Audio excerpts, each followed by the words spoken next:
الله وبركاته. تسمحوا لي أتلقف وأعطيكم اختصار كذا محاضرة الكف، بحاول أجزئها. الكف شنو هو؟ شو اسمه، لا إله إلا الله، إنه حاجة ريسبتور على الثروت إذا تلمست أرسلت أفرنت للسي ان اس، فيرجع إفرنت للديفرام ينقبض عشان فتكح. في الباثولوجي حاجة تمسك في السيليا وتطردها لبرا، بس هي ما تبغى التعريف الباثولوجيكال، لكن اقروه، ما هذا مش فرمه. هذا اختصار الكلام، قلت قولي هذا واستغفر. طيب.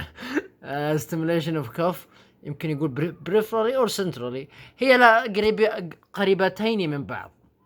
الانواع اكيوت، سب اكيوت، كرونيك. اقروا الاسباب: فايرال يعني انفلونزا، الرجين، مدري ايش. سب اكيوت جاه ربو او بعد ما انعدى، او بكتيريال ساينايتس. كرونيك الادمي بيدخن او عنده جاستروسفليجيال ريفلكس، انه بلع جاستريك جوز، تباكو يوز. كرونيك اوبستراكتيف بالمونري ديزيز اللي هي سي او بي دي. طيب، ما هذا مش فرمه. نبدا هنا. مانجمنت سبيسيفيك اور نوت. طيب، وعندنا انواع الكف: دراي يعني كذا وفي بلغم ويت برودكتيف كف. انت طزف، انت سسف و يعني البريفرال او السنترال قريبين من بعض طبعا، بس راح نشوف ايش الفرق هنا. وبناحيه اللي فيه بلغم، القلم حقي يا اما اعطيه اكسبكترانت يعني طوارد للبلغم، او الين البلغم موكوليتك حاجه تحلل البلغم. فواقفين من زمان ها، جوانفينيسين او اي بي سي دي. انا مرتبها بس ما علينا. اي امبروكسول، بي برومو هذا تشويقي، ها برومو هيكسين، وسي اللي هو سيستين، ان اسيتايل سيستين، ودي دورنيس الفا. انا راسمها هنا اي بي سي دي. وهذه الادويه: امبروكسول، برومو هيكسين، سي ان اسيتايل سيستين، دورنيز الفا. وهذا الاكسبكتورانت اللي طوارد البلغم واقف النسين.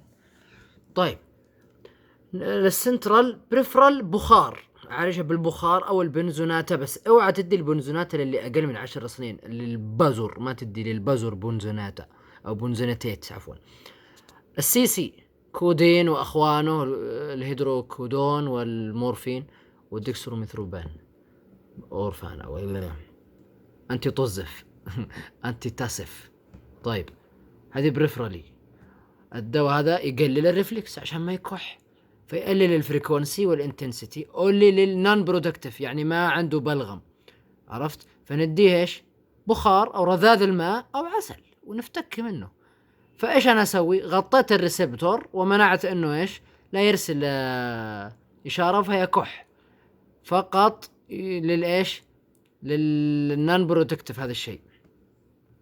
طيب، او اديه بنزوناتيت، فهذا راح يسوي تخدير موضعي. هذه ما لقيت لها ترجمه، اتوقع انها غلطت في السبيلينج.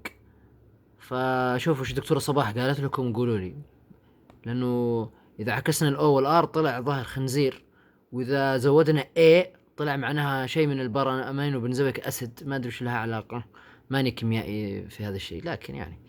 طيب، وش يسوي؟ راح تسوي نمنس، يعني تخدر الريسبتور، فبالتالي ما راح يصير فيه بسج، فتقلل ايش. ويقول لك ممكن تشتغل سنترالي، بس انه الدواء ذا مو سنترال، بريفرال. سايد افكت، بما انه يسوي نامنس للريسبتور فتسوي نامنس للماوث، يخدر الريسبتور، فراح يخدر ايش؟ الماوث والتنج والثروت. اوعى تدي العيل تحت 10 سنين. طيب، نيجي للسنترال. اول حاجه سي كودين والاخوه هيدروكودون والمورفين، كلهم عوائل من المستخرجين اتوقع زي ما قالت الدكتوره من الهيروين. قالت الهيروين احد العلماء سواله اسيتايليشن فطلع لنا المورفين، وكانت افضل حقبه تاريخيه قالت 15 سنه من 1895 الى 1910 اتوقع. قالت كل من جاء انا عندي كف، انا عندي كف. فمع الريبورتر يعني عرفوا والله الناس قاعده تدمن على الدواء فسحبوه وما حد عاد يعالج فيه الان. ميكانيزم ديكريز سنسيفيتي للسي ان اس لانه سنترال. طيب، اخوه المورفين يقول لك يستعمل كريليف، يوخر الألم في لان كانسر. ايش مشاكله؟ فيزيكال اندبندنت، يسبب ادمان وامساك. وشوف الاخ وش قاعد يسوي، ايش قاعد يسوي؟ يتسقوى فيه سقاية، اكيد بيجي ريسبيراتوري ديبريشن. طيب الديكسترو ميثو اورفان، طبعا من المورفين المستخلص، ما له اي اثار له تخديريه، ويؤدي ما يسبب ادمان، يعني لو ادكتيف بروفايل. ايش يسوي؟ سبرس ريسبونس للسنترال كاف. سايد افكت يخليه انهبي ديسفوريا، ويخليه هلوس، قلة حياة اذا زود الدوز طبعا. هذا من ناحيه خلني والله شيء طولت عليك.